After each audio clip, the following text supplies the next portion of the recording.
A tough game in Dallas last night for the Sens, but as was highlighted in post-game by a number of players and head coach Travis Green, a chance to bounce back less than 24 hours later tonight in St. Louis. Just an off-ice workout day on Friday, gearing up for tonight's game against the Blues for the Sens at the hotel. But Travis Green did announce that Anton Forsberg will be back in action, getting the start in goal. He was injured prior to the game on December 14th against the Pittsburgh Penguins. Nicholas Matinpalo was also loaned back to Belleville, and we'll see some game time decisions potentially coming up for the lines that will be out there against the St. Louis Blues here tonight. Nick Jensen also gets set to skate in his 600th NHL game. Personal milestones like this they're obviously great individually, and it kind of does make you stop and reflect a little bit about how lucky you are to still be here.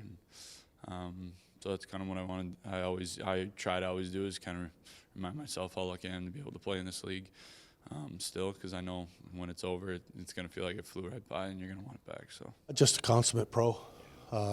He's a good example for young defensemen coming in, how he approaches the game, not just games but practices, how he prepares every day. I think that's something you learn as you go on in the league.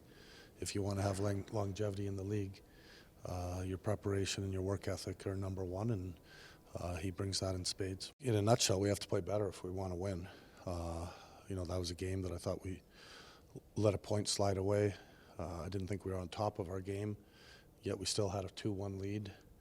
And we made a couple of mistakes that uncharacteristic of our play lately, but also I thought that we had enough players that didn't play up to their capabilities that, you're not going to win too many times if you have that. We're not a team that can have half our team play below par. A big game for the Sens tonight, wrapping up their 4-game trip. They'll head home for a couple of days prior to the game against the Detroit Red Wings, the last of this long segment of 9 straight on the road. But the last time these two teams met up, the Blues and the Sens, came back on October 29th, an 8-1 thrashing by the Sens in that one over the St. Louis Blues, with Tim Stützle picking up 2 goals and 2 assists in that one.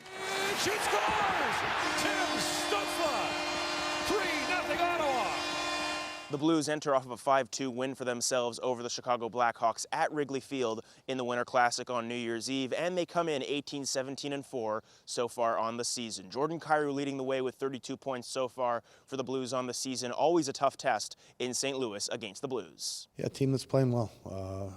Obviously they made a coaching change, but they've got their top guys back now. Thomas is back, obviously a top-end player in the league, added follower to their group, so got a real good top 4, and we're going to have to be on top of our game again. It's that the league there is tight. Every game's a battle, and I've said it before. For me, it's about us, number one. Bringing our game to the table is going to give us the best chance of winning. It's the Sens and the Blues on a second of a back-to-back and the finale of this 4-game road trip from Enterprise Center. For Sens 360, I'm Jackson Starr.